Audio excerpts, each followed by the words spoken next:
마태복음 3장 1절에서 17절 제목은 세례 요한처럼 주의 길을 준비하라. Prepare the way of the Lord like John the Baptist. 자, 우리 1절부터 17절까지 교독하겠습니다.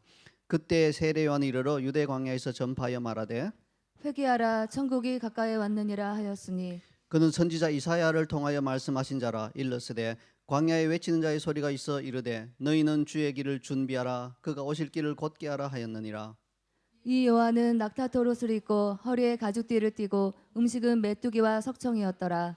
이때 예루살렘과 온 유대와 요단강 사방에서 다 그에게 나와 자기들의 죄를 자복하고 요단강에서 그에게 세례를 받더니 요한이 많은 바리새인들과 사두개인들이 세례 베푸는 대로 오는 것을 보고 이르되 독사의 자식들아 누가 너희를 가르쳐 임박한 진노를 피하라 하더냐. 그러므로 회개에 합당한 열매를 맺고 속으로 아브라함이 우리 조상이라고 생각하지 말라. 내가 너희에게 이르노니 하나님이 능히 이 돌들로도 아브라함의 자손이 되게 하시리라. 이미 도끼가 나무 뿌리에 놓였으니 좋은 열매를 맺지 아니하는 나무마다 찍혀 불에 던져지리라. 나는 너희로 회개하게 하기 위하여 물로 세례를 베풀거니와 내 뒤에 오시는 이는 나보다 능력이 많으시니 나는 그의 신을 들기도 감당하지 못하겠노라. 그는 성령과 불로 너희에게 세례를 베푸실 것이요 손에 키를 들고 자기의 타작 마닥을 정하게 하사 알곡은 모아 곡간에 들이고 쭉정이는 꺼지지 않는 불에 태우시리라. 이때 예수께서 갈릴리로부터 요단강에 이르러 요한에게 세례를 받으려 하시니 요한이 말려 이르되 내가 당신에게서 세례를 받아야 할 터인데 당신이 내게로 오시나이까. 예수께서 대답하여 이르시되 이제 허락하라. 우리가 이와 같이 하여 모든 의를 이루는 것이 합당하니라 하시니 이에 요한이 허락하는지라. 예수께서 세례를 받으시고 곧 물에서 올라오실새 하늘이 열리고 하나님의 성령이 비둘기같이 내려 자기 위에 임하심을 보시더니 함께 읽겠습니다. 하늘로부터 소리가 있어 말씀하시되 이는 내 사랑하는 아들이요 내 기뻐하는 자라 하시니라. 아멘. 지난주에 이어 우리는 마태복음 본문을 통해서 우리에게 주시는 하나님의 메시지를 듣도록 하겠습니다. 앞으로 한동안은 특별한 절기라든지 아니면 외부 강사가 오시지 않는 한은 계속해서 마태복음 강해를 이어가도록 하겠습니다. 다만 이번에는 1장부터 끝장까지 꼼꼼하게 하는 방식이 아니라 절기를 또 고려하고 또 영적 필요에 따라서 뒷장을 먼저 강해하고 앞장으로 갈 수도 있고요. 또 어떤 부분은 생략하기도 하겠습니다. 그러나 마태복음의 주요한 내용은 전체적으로 다루도록 하겠습니다. 제가 어린 시절 제 AFKN이라고 하는 주한 미군 방송을 좀 자주 봤어요. 뭐 고등학교 때 좀 일 거로 기억돼요. 뭐 거기 영어가 이렇게 나오는데 잘 안 들리지만 그래도 그냥 보고만 있어도 재밌는 프로그램들이 좀 있어요. 그 중에 하나가 이제 미식축구. 뭔가 모르게 막 사나이들이 막 몸을 부딪히는 게 이제 재밌게 느껴져서 이렇게 그냥 보기도 했고요. 근데 퀴즈 쇼를 제가 좋아했던 게 하나 있어요. 뭐냐면 패밀리 퓨드라고 하는 거예요. 이 패밀리 퓨드라고 하는 퀴즈 쇼가 제가 아주 재밌게 봤던 기억이 납니다. 두 가족이 출연을 해요. 그래서 이게 제목이 이제 뭔가 싶어서 제가 그때 영어를 사전을 찾아보니까 퓨드라고 하는 게 뭐 불화, 티격태격 뭐 이런 것 같아요. 그래서 보니까 두 가족이 서로 막 퀴즈 쇼를 두고 막 이제 막 한번 붙어보자 이런 개념인 것 같아요. 또 때로는 의견이 안 맞으면 가족 안에서도 막 티격태격 하더라고요. 이게 답인 것 같아. 또 옆에 아버지가 아니야 이러고 뭐 딸은 이게 답이에요 하고 막 이렇게 제목을 잘 지은 것 같아요. 그래서 100명을 대상으로 한 설문조사에 답을 맞추는 형식의 게임입니다. 예를 들자면 집안일 중에서 가장 하기 싫은 것은 이런 질문이 나오면요. 100명이 대답한 것을 패널을 쭉 해서 한 6개나 7개 이렇게 두는데 숨겨두죠. 물론 답은 물음표 놓고 1, 2, 3, 4 이렇게 해서 그래서 가장 많은 답이 나온 순서대로 1, 2, 3, 4에서 한 6, 7까지 있습니다. 그러면 먼저 답을 하도록 선택된 가족이 차례대로 뭐 아버지부터 혹은 할아버지부터 이렇게 어머니 이렇게 내려가든지 아니면 아이로부터 올라오든지 해서 차례대로 답을 말해요. 그래서 뭐 빨래 이러면 땡 하면서 3번에 이렇게 딱 나오고 이런 식이에요. 그러니까 맞출 수도 있고 못 맞출 수도 있죠. 그래서 이제 뭐 예를 들자면 청소 띵 하고 1번 나오고 이런 식이에요. 자, 그다음에 설거지 뭐 이런 것도 있겠죠. 잔디깎기. 우리나라는 잔디깎기 별로 아닌데 미국은 잔디깎기가 엄청 귀찮은 집안일인가 봐요. 아기 돌보기. 이건 좀 좋은 일 아닌가? 근데 실제로 아기를 돌보려면 좀 힘들어요. 그러니까 아기 돌보기도 나와요. 생각하지 않은 것들이 나올 수 있다는 거예요. 그래서 한 가족이 싹 다 맞춰버리면 막 불이 이렇게 번쩍이면서 그 가족이 그 점수를 다 가져가는 거예요. 근데 만약에 이제 3번의 기회가 틀리면 그리고 1개나 2개나 3개든지 빈 칸이 남아 있으면 어떻게 되냐? 이제 이쪽 가족에게 기회가 돌아가는 거예요. 그래서 한 1분 정도 시간을 주고 그 가족들이 머리를 맞대고 막 대화를 하고 의견을 서로 주고받은 다음에 가족 대표가 답을 말하는 거예요. 그 답이 틀리면 앞서 가족이 다 가져가고요. 만약에 그 답이 띵 하고 맞으면 저쪽 가족이 쌓았던 모든 점수를 다 가져가는 거예요. 그러니까 굉장히 좀 흥미로워요. 왜냐하면 7개를 다 맞추기가 쉽지 않거든요. 그래서 다른 가족에도 거의 기회가 가는 편입니다. 그러면 여기 이제 하나 남았다 칩시다. 집안일 중에 가장 하기 싫은 것. 그리고 이제 하나 남아서 이제 다른 가족에게 갔어요. 다른 가족이 이제 막 회의를 한 다음에 뭔가 하나를 말했어요. 뭐 같아요? 빨래, 청소, 설거지, 잔디 깎기, 아기 돌보기, 세차 외에 뭐가 나올까요? 하나 한 6번째쯤 있는 거. 근데 여러분 이게 잘 생각해 봐야 돼요. 왜냐하면요, 사회자가 그냥 막연히 100명에게 물습니다 이렇게 하지 않아요. 입시를 앞두고 있는 학생 100명에게 물습니다라든지 뭐 이렇게 누구에게 물은가를 말하는데 이걸 잘 참고해야 되는 거예요. 자, 가정주부 100명에게 물었습니다 이렇게 해서 한 거예요. 자, 그러면 뭐가 하나 나올 수 있을까요? 쿠킹, 요리죠, 요리. 의외로 가정주부들이 요리를 좀 싫어하더라고요. 우리는 그냥 덕덕 앉아서 받으니까 뭐 이거 저절로 나오는구나 생각하는데 싫어하는 부분들이 많은가 봐요. 그래서 띵하고 요리가 나온 거예요. 그러니까 누구에게 물으냐라는 것도 상당히 그걸 귀담아 들어야 돼요. 아무 생각 없이 답하면 틀리는데 그걸 잘 감안해서 회의하면 답이 나올 수 있다는 것이죠. 자, 그렇다면 이 게임에서 성경과 관련된 질문이 나와서 사회자가 100명의 평범한 크리스찬들에게 물었습니다. 성경에서 가장 허망하게 죽은 사람은 누구일까요? 자, 이렇게 한다면 여러분 답은 뭘까요? 여러분 모르겠는데 저는 제가 그런 의견은 아닌데 100명의 평범한 크리스찬에게 물었습니다 하면 세례 요한 이렇게 답할 것 같아요. 분명히 상위권에 있을 것 같아요. 왜? 세례 요한이 뭐 사실 좀 굉장히 허망하게 죽었잖아요, 그렇죠? 30년 동안이나 세상과 단절돼서 뭐 광야에서 지내다가 거기 무슨 즐거움과 낙이 있겠습니까? 예수님 오시기 전에 직전에 나타나서 한 6개월 정도 막 외치다가 헤로디아의 미움을 사서 옥에 갇혔다가 목베임 당해서 쟁반 위에 목이 이렇게 해서 들여져 버렸어요. 정말 허망하게 죽은 것이죠. 인간적인 시각으로 보자면 이처럼 허망한 죽음이 없을 것 같습니다. 그런데요, 사회자가 100명의 수도사들에게 물었습니다. 이렇게 물었다면 저는 절대로 답하지 않을 것 같아요. 세례 요한은 7번째도 절대 안 들어요. 세례 요한 답하면 그 바보예요. 절대 안 나옵니다. 왜 그럴까요? 어째서 동일한 한 사람의 삶과 죽음이 누구의 눈에는 참으로 허망하게 보이고 또 누구의 눈에는 참 가치 있게 보이는 것일까요?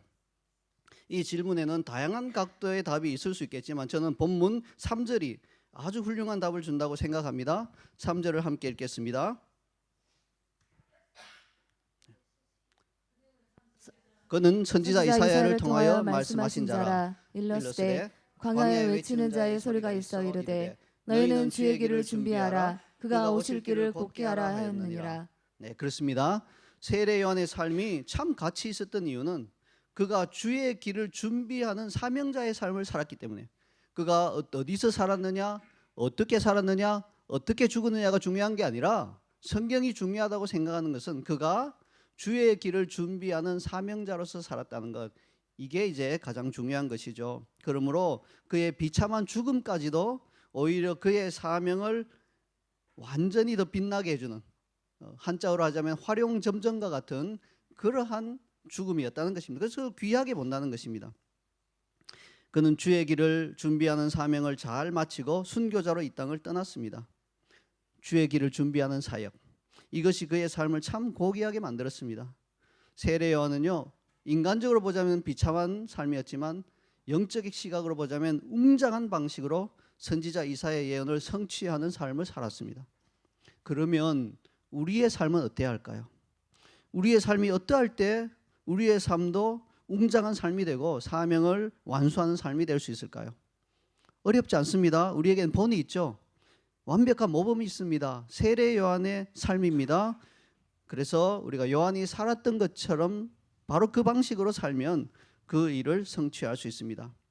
이제부터 우리가 세례 요한처럼 주의 길을 준비하는 삶을 살 수 있는 방법을 구체적으로 본문을 통해 살펴보도록 하겠습니다.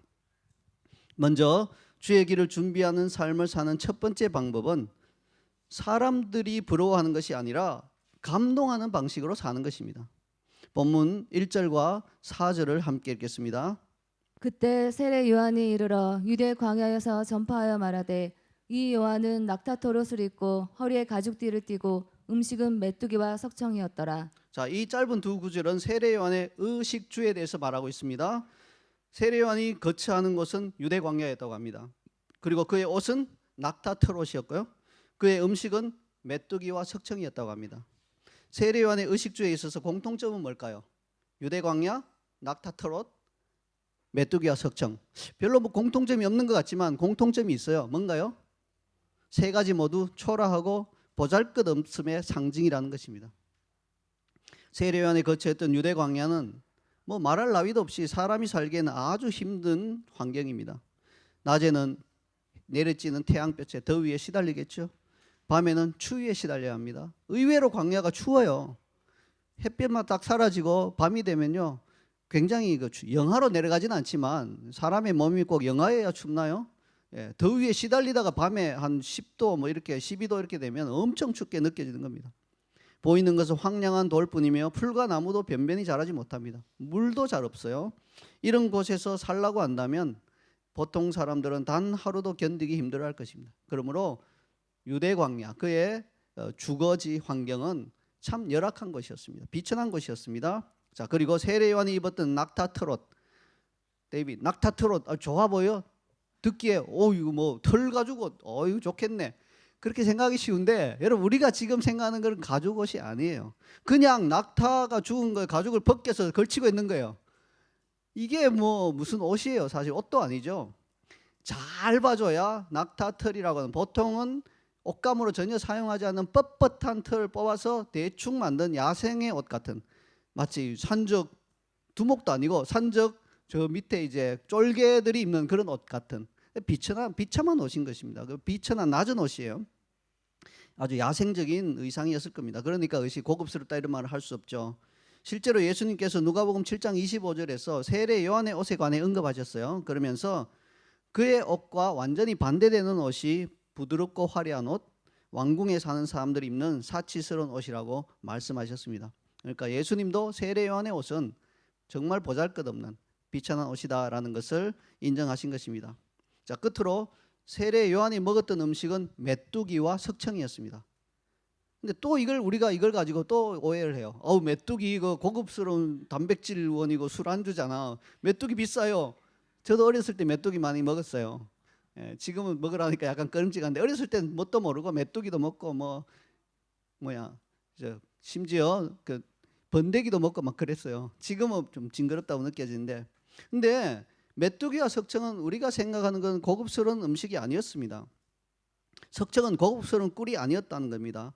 세례 요한이 먹은 음식은 곤충인 메뚜기와 벌꿀이 아니었을 가능성이 매우 높습니다. 여러분, 히브리어로 메뚜기는요 하루브라고 해요. 하루브. 예. 아랍어로는 뭘까요? 여러분 잘 아는 도시 이름이에요. 두바이. 예, 아랍어로는 두바이가 메뚜기라는 뜻이에요. 왜 그런지 그 두바이 현지인들도 모른대요. 근데 두바이가 메뚜기라는 뜻이에요. 근데 히브리어로 메뚜기는 하루브입니다. 근데 동일한 단어가 쥐엄나무를 가리키기도 했어요. 그러므로 세례 요한이 실제로 먹었던 것은 곤충이 메뚜기가 아니라 쥐엄나무 열매였던 것일 것입니다. 쥐엄나무 열매는 우리가 들어서 알고 있죠. 어디서 나오나요? 탕자 비유에서 나오잖아요. 탕자가 먹을 것이 없어서 줄이다가 결국 좀 먹으려고 했던 게 사람들이 돼지에게 주는 정말 싸구려 음식, 사람이 먹지도 않는 그 음식, 쥐엄나무 열매, 이걸 먹으려고 했는데 그것마저 주는 사람이 없어서 줄여서 죽을 지경이 된 것, 바로 그런 것이죠. 그래서 히브리 사람들에게 있어서, 그 당시 히브리 사람들에게 있어서 어떤 사람이 쥐엄나무 열매를 먹고 살았다면 이건 가난한 자 중에서도 극히 가난한 자인 것입니다. 오죽이나 먹을 것이 없으면 소나무 껍질 벗겨 먹듯이 어떻게 쥐엄나무 열매를 먹지? 이런 생각이 들 정도였던 것이죠. 그리고 석청은요 벌꿀이 아니라 종려나무 열매가 바위 틈에 떨어져서 진득하게 시럽처럼 굳은 그런 꿀처럼 굳은 것이었을 가능성이 높습니다. 자, 왜 이런 일이 일어나냐? 그 당시 이스라엘 농부들은요, 모세 율법을 따라서 종려나무 열매를 수확할 때 다 수확하지 않아요. 좀 남겨뒀어요. 모세 율법에 가난한 자들 위하여서 일부는 남겨두라 말씀하셨거든요. 우리도 뭐 감나무에 감 다 싹 따지 않고 남겨두죠. 그걸 까치밥이라고 하죠. 우리는 뭐 가난한 자들이라기보다는 까치를 위해서 남겨뒀는데, 그때 히브리 모세 율법에는 가난한 자들 위해 남겨두라 그렇게 했습니다. 그래서 가난한 자들이 와서 이렇게 따갑니다. 따가는데 뭐 또 가난한 자들이 다 미처 다 못 따는 경우가 있어요. 뭐 어디 외진데 있다든지 광야 근처에 있다든지 하면 일부러 거기까지 가서 따진 않으니까. 그러면 이제 이런 종려 나무들은 사람이 따가지 않으니까 어떻게 되나요? 땅에 뚝뚝뚝 떨어지죠. 땅에 떨어진 거는 금방 말라버리고 뭐 그냥 먹기가 어려워져요. 그러나 그 중에서도 이 돌틈 사이에 이렇게 떨어지는 게 있어요. 그러면 그 돌틈 사이에서 약간 그늘이지니까 적당하게 굳어서 꿀 비슷하게 찐득찐득하게 그렇게 거기 남아 있는 겁니다. 이런 걸 이제 주워 먹은 거예요. 그러니까 이 석청이라고 하는 것, 종려나무 열매가 바위 틈 사이에 떨어져 굳은 것, 이것 역시 정말 가난한 자들이 그것이라도 먹자 이렇게 해서 먹었던 그런 음식입니다. 유대 광야와 낙타트롯 그리고 메뚜기와 석청, 이 모든 것들이 세례 요한의 극히 청빈한 삶을 보여줍니다. 사실 그는 이렇게 살지 않아도 됐잖아요. 제사장의 아들이었어요. 그가 그냥 나는 그냥 제사장으로 섬길래요 말 한마디만 했다면 편안하고 안락하게 살 수 있었습니다. 여러분, 제사장의 의식주는 다 해결이 됐어요. 다 이제 이스라엘 백성이 11조로 드리는 것 가지고 얼마든지 해결이 될 수 있는데, 레위인도 아니고 제사장인데 얼마나 편하게 살 수 있었겠습니까? 그런데 그것을 다 거절하고 그는 이런 삶을 선택했다는 것입니다. 의도적으로 그렇게 선택하고 살아가는 이 모습을 보고 요한이 제사장의 아들이라는 것을 아는 사람들에게는 충격으로 다가왔을 겁니다. 거룩한 충격을 줬을 겁니다. 사람들은요 참 재밌어요. 자기는 그렇게 못 사는데 거룩한 사명을 위해서 스스로 그 고난의 어려움을 다 받아들이고 그렇게 어렵게 비참하게 사는 사람들 보면 존경하는 마음이 솟아나는 거예요. 여러분, 이게요 같이 이렇게 가난하고 막 어려워도 능력이 없어서 막 열심히 살려고 했는데 막 그냥 집안이 막 박살나고 막 재정이 안 되고 해서 막 정말 가난하게 살면 불쌍하다 이런 마음이 생기죠. 근데 능력이 되는데도 주의 사명을 위해서 비참하고 가난하고 이렇게 사는 사람을 보면 불쌍하다라는 게 아니라 존경스럽다 이런 마음이 솟아나는 거예요. 그래서 그는 존경을 받았던 것입니다. 그래서 세례 요한은 사람들이 부러워하는 삶이 아니라 존경하는 삶을 살았던 것입니다. 근데 우리는 어떤가요? 존경하는 사람 좀 부담스럽죠. 세례 요한처럼 살려면 부담스럽게 느껴져서 우리는 사람들이 부러워하는 삶을 살기를 얼마나 원하는지 모릅니다. 누구나 부러워할 만한 좋은 집과 차를 원합니다. 차를 한번 생각해 볼까요? 과거에는 고급차의 기준이 승차감이었다고 합니다. 차를 타고 이렇게 갈 때 얼마나 이 승차감이 좋은가, 이게 고급차의 기준이었다고 합니다. 그래서 정말 승차감이 정말 좋은 차는 뭐 어떤 차일까요? 롤스로이스 뭐 이런 것도 있잖아요. 승차감 끝내주겠죠. 링컨 컨티넨탈 뭐 이런 거죠. 승차감 좋을 거 아니에요. 이런 차들이 고급차였는데 요즘은요 조금 변했대요. 트렌드가. 승차감도 승차감이지만 그거보다 더 중요하게 쳐주는 요소가 있다고 합니다. 그것은 들어보셨는지 모르겠는데 하차감이래요. 승차감은 들어봤는데 하차감은 뭐지? 하차감이 뭔가요? 자, 차를 몰고 와서 사람들이 많은 곳에 딱 차를 주차하고 내릴 때 막 주변의 사람들이 막 눈이 휘둥그레져서 보면서 막 부러워하고 하는 그 느낌을 받는 게 바로 하차감이네요. 근데 여러분 생각해 보세요. 뭐 다 낡은 혼다 시빅 이런 거 차 대고 내리면 사람들이 불쌍하게 쳐다보겠지 뭐 부러워하지 않잖아요. 부러워할 만, 오늘 이 시대에 부러워할 만한 아마 테슬라 사이버 트럭 정도 되면 사람들이 내릴 때 막 엄청 부러워하면서 이렇게 다가오겠죠. 아니면 고급 스포츠카라든지, 그죠? 하차감이 좋은 차들이죠. 이제 여러분에게 질문하겠습니다. 여러분 어떤 삶을 살기 원하시나요? 사람들이 부러워하는 삶을 살기 원하시나요? 아니면 사람들이 감동하는 삶을 살기 원하시나요? 단순히 사람들이 부러워하는 삶을 살기 원한다면 여러분은 주의 길을 준비하는 사명자가 되기는 불가능할 것입니다. 왜냐하면 주의 길을 준비하는 사명자는 사람들이 감동하는 삶을 살아야 하기 때문에 그렇습니다. 이렇게 말씀드리면 벌써 막 알레르기 반응을 일으키는 분 있죠. 그럼 나보고 뭐 그럼 유대 광야에서 살란 말이냐? 나보고 뭐 낙타 트롯 입고 살란 말이냐? 나보고 메뚜기와 석청 먹고 살란 말이냐? 이렇게 거부감을 일으키는 분들이 있는데, 이 주의 길을 준비하는 사명자라고 모두 다 세례 요한처럼 극단적으로 가난하게 살아야 한다고 그렇게 성경은 말씀하고 있지는 않아요.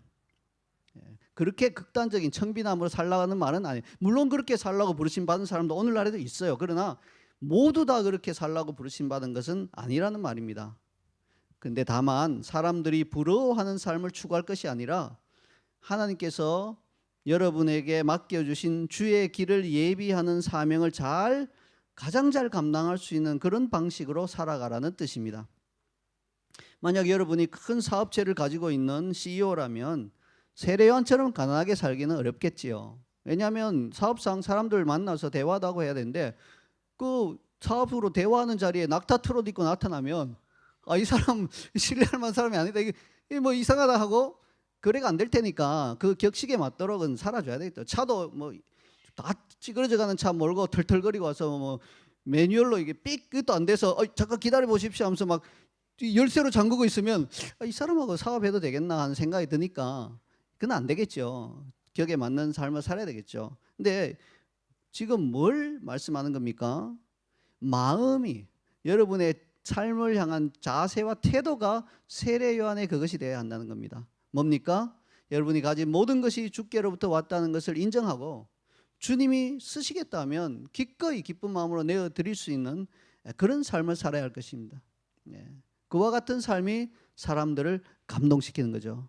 그러니까 여러분이 부자라도 얼마든지 사람들이 그냥 단순히 부러워하는 것이 아니라 감동하는 삶을 살 수 있습니다. 주님 나라를 위해서 부여할 때, 드릴 때 사람들이 감동할 수 있다는 거죠. 이제 주의 길을 준비하는 삶을 사는 두 번째 방법을 살펴보겠습니다. 그것은 사람들이 좋아하는 메시지가 아니라 사람들이 들어야 하는 메시지를 전하는 것입니다. 본문 8절로부터 10절까지 함께 읽겠습니다. 그러므로 회개에 합당한 열매를 맺고 속으로 아브라함이 우리 조상이라고 생각하지 말라. 내가 너에게 이르노니 하나님이 능히 이 돌들로도 아브라함의 자손이 되게 하시리라. 나무의 뿔이 놓였으니 좋은 열매를 맺지 아니하는 나무마다 찍혀 불에 던져지리라. 네, 속으로 아브라함이 우리 조상이라고 생각하지 말라라는 세례 요한의 말은 그 당시 이스라엘 사람들의 심장을 예리하게 찌르는 칼과 같은 말입니다. 이스라엘 사람들에게 있어서 자신들이 아브라함의 후손이라고 하는 것은요, 자존감과 자부심의 원천이었어요. 그걸 건드리는 겁니다. 영린이란 말이 있죠. 용의 이렇게 목에 이렇게 거꾸로 난 비늘 하나 있대요. 다른 데는 다 건드려도 되는데 그거 건드리면 뭐 용이 그냥 화가 나서 불을 뿜으면서 막 그냥 잡아 먹어버린대요. 그런 것이라는 거예요. 아브라함의 후손이라는 확고한 사실, 그들의 자부심과 자존감의 원천을 건드려버리면 그냥 바로 반격을 당하게 돼 있어요. 굉장한 기분 나쁜 반응을 받게 돼 있어요. 근데 세례 요한은 스스럼 없이 속으로 아브라함의 자손이라고 생각하지 말아라, 그렇게 말해버렸습니다. 우리도 그렇지 않나요? 누가 우리의 자존감과 자부심을 부정하는 듯한 말을 하면 본능적으로 불쾌한 감정이 생기지 않습니까? 예를 들어서 내가 나온 학교를 이렇게 말을 하고 이렇게 무슨 학교 나왔습니다. 네. 그거 삼류학교 아닙니까? 이렇게 하면요, 굉장히 기분이 벌써 나빠지죠. 나는 무슨 직업을 갖고 어떤 일을 하고 있습니다. 근데 그거 천한 사람들이 하는 직업 아닌가? 이렇게 나오면 굉장히 기분이 나빠지는 거죠. 상대하고 싶지 않습니다, 그 사람을. 그런데 어째서 세례 요한은 이스라엘 사람들의 자존감을 무너뜨리는 그런 말을 스스럼 없이 했을까요? 거기에 그치지 않았죠. 더 나아가서 도끼가 나무 뿌리에 놓였으니 좋은 열매를 맺지 아니한 나무마다 찍혀 불에 던져지리라. 이건 뭐 그 협박이잖아요. 지금 너 바로 앞에 도끼가 있어. 너 찍혀 넘어질 회개에 합당한 열매 안 맺으면 찍혀 넘어갈 거야. 이건 협박이죠. 어떻게 이런 말을 스스럼 없이 할 수 있었을까요? 이유는 그것이 하나님의 마음이고 진리이기 때문입니다. 사람들이 듣고 불편해할 것이기 때문에 그들의 귀에 좋게 들리는 말을 하는 것이 아니라 비록 그들이 불편해하고 심지어 자신을 적대시할 위험을 무릅쓰고라도 그들이 꼭 들어야 할 메시지를 전한 것입니다. 우리는 어떤가요? 우리는 세례 요한처럼 그렇게 메시지를 전해야 마땅하죠. 우리는 우리 주변 사람들에게 그들이 반드시 들어야 할 복음의 진리를 전해주고 있습니까? 근데 우리의 문제는 뭡니까? 생각해 보니까 이 사람 이거 말해주면 불편해할 것 같아. 그래서 타협해 버리죠. 다음에 말하지 뭐. 그래서 귀에 듣기 좋은 말만 골라서 하고 있지 않습니까? 근데 이상하죠. 그 사람이 내 마음, 내 기분을 나쁘게 하면 우리는 그 사람에게 무슨 말을 하나요? 그 사람이 불편해하는 정도가 아니라 막 그 사람의 막 상처를 해주는 말도 얼마든지 하잖아요. 기분 나빠하든 말든 막 아주 험한 말을 많이 하잖아요. 폭언도 퍼붓잖아요. 근데 왜 우리는 이 복음의 진리와 상관없는 이런 말은 막 그 사람의 뭐 마음을 상하게 하든 말든 막 퍼붓는데 왜 어째서 하나님의 복음의 진리를 들려주는 데 있어서는 그렇게 행동하지 않을까요? 이 말 하면 불편해하겠지? 예수님 믿지 않으면 당신 지옥으로 갑니다. 이런 말, 이 말하면 막 지옥 이러면서 막 엄청 화내겠지? 하면서 안 들려주는, 그 길을 돌이켜야 합니다 하는 말을 안 해주는, 왜 그렇게 할까요? 이유는 우리가 세례 요한과는 정반대 스타일의 삶을 살고 있기 때문에 그래요. 마땅히 들려줘야 할 복음의 진리를 들려주지 않고 또 뭐 내 마음대로 그냥 내 기분 나쁘면 막 퍼붓고 이런 삶을 살기 때문에 그렇다는 것이죠. 이제는 우리가 좀 바뀌기 원합니다. 복음과 상관없는 말이라면 내가 아무리 기분 나쁘더라도 상대방의 마음을 불편하게 만드는 말은 일체 하지 않기를 원합니다. 그렇지만 복음을 위해서 그 사람이 꼭 들어야 할 말이라면, 상대방의 마음에 주님이 오실 길을 준비할 수 있는 그런 말이라면 그가 마음에 불편하게 여길지라도 성령께서 감동 주시는 바로 그 말을 말할 수 있게 되기를 소원합니다. 근데 여기는 조건이 있어요. 세례 요한이 외친 메시지가 이스라엘 사람들의 자존심을 무참하게 짓밟는 것이었지만 많은 백성들이 그의 메시지를 받아들인 결정적인 이유가 있습니다. 그게 뭘까요? 막 외칠 때 세게 안 외치고 부드럽게 외쳤을까요? 독사의 자식들아, 이렇게 해서 이제 독사의 자식들 하면 못 받아들이겠는데 독사의 자식들아, 이건 좀 그래서 받아들였을까요? 그게 아니죠. 그게 아니라 왜 그걸 받아들였습니까? 앞에 말한 것처럼 그가 사람들이 부러워하는 것이 아니라 감동하는 방식으로 계속해서 살았기 때문에 그의 삶을 보고 이미 마음에 사람들이 감동되어 있기 때문에 어떤 메시지든지 그의 입에서 나오는 메시지는 받을 준비가 되어 있다는 것이에요. 그래서 사람들은 광야에서 거친 낙타 트롯을 입고 가장 가난한 자들이 먹는 쥐엄나무와 나무 열매와 땅에 떨어진 종려나무 열매를 먹고 살아가는 세례 요한의 말을 결코 가볍게 여기지 못했던 거죠. 그 말에 대해서 반박하거나 그 말을 가볍게 여기거나 하지 못했다는 거예요. 진중하게 받아들였다는 것입니다. 우리는 어떠한가요?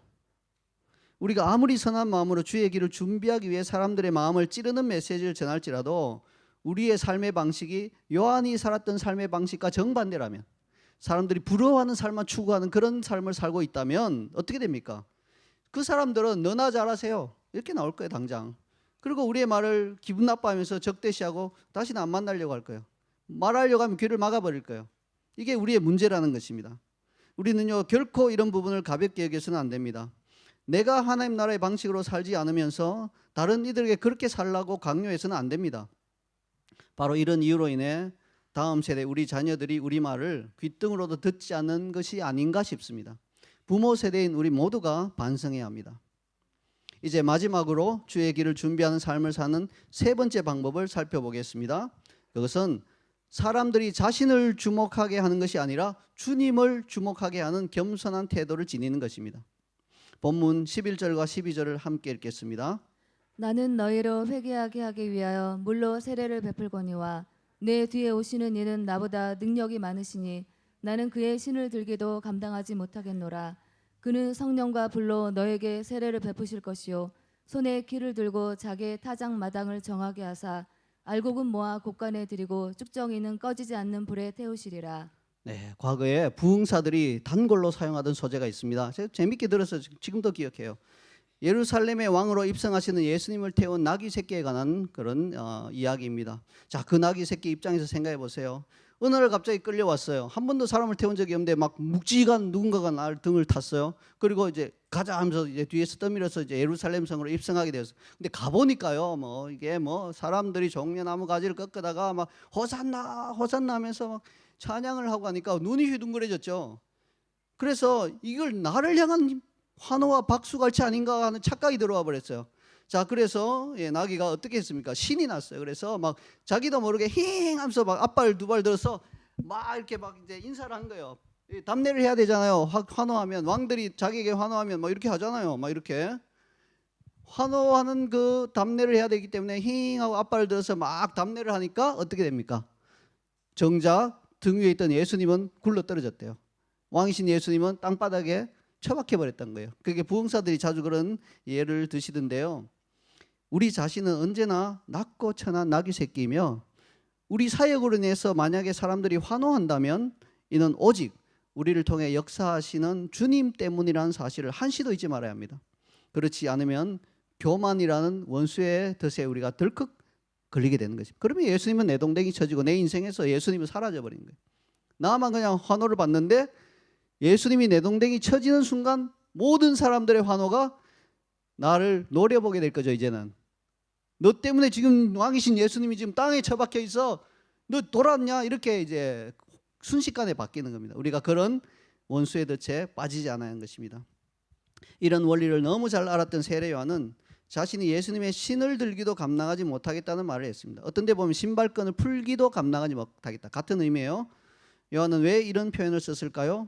그 당시 문화를 알면 쉽게 이해됩니다. 자, 그 당시 문화는 신을 든다는 것은 종이 주인이 어디 밖에 나갔다 왔을 때 하는 행동이에요. 여행으로 더러워진 주인의 샌들을 다시금 청결하게 씻고 정리하는 것은 종 중에서도 가장 낮은 종, 천한 종이 감당하던 일이었습니다. 조금 높은 종은 그냥 집안에서 집안일 보지 주인의 신발을 정리하고 이러진 않았다는 거예요. 그런데 지금 세례 요한은 뭐라고 말합니까? 자신이 주님의 신발을 정리하는 가장 비천한 종으로도 섬길 수 없을 정도로 나는 그보다 더 낮은 종이라고, 정말 주님이 얼마나 고귀하신 분인가 하는 것을 높여드리고 자기는 가장 낮고 천한 자라고 말하고 있는 것입니다. 이것이 바로 세례 요한이 지녔던 주님만을 높이는 겸손이었습니다. 우리는 어떤가요? 물론 우리 모두는 기본적으로 주님을 높이고자 하는 마음이 다 있습니다. 그렇죠? 그런 마음이 전혀 없다면 여러분의 신앙을 다시 점검해 봐야 돼요. 기본적으로 그 마음은 있어요. 그런데 문제는 뭡니까? 우리는 주님과 함께 우리도 높아지기도 원한다는 게 우리의 문제예요. 네, 주님 높아진 거 좋죠. 할렐루야, 아멘. 나도 좀 같이 높아지십시다. 이게 우리의 문제라는 것입니다.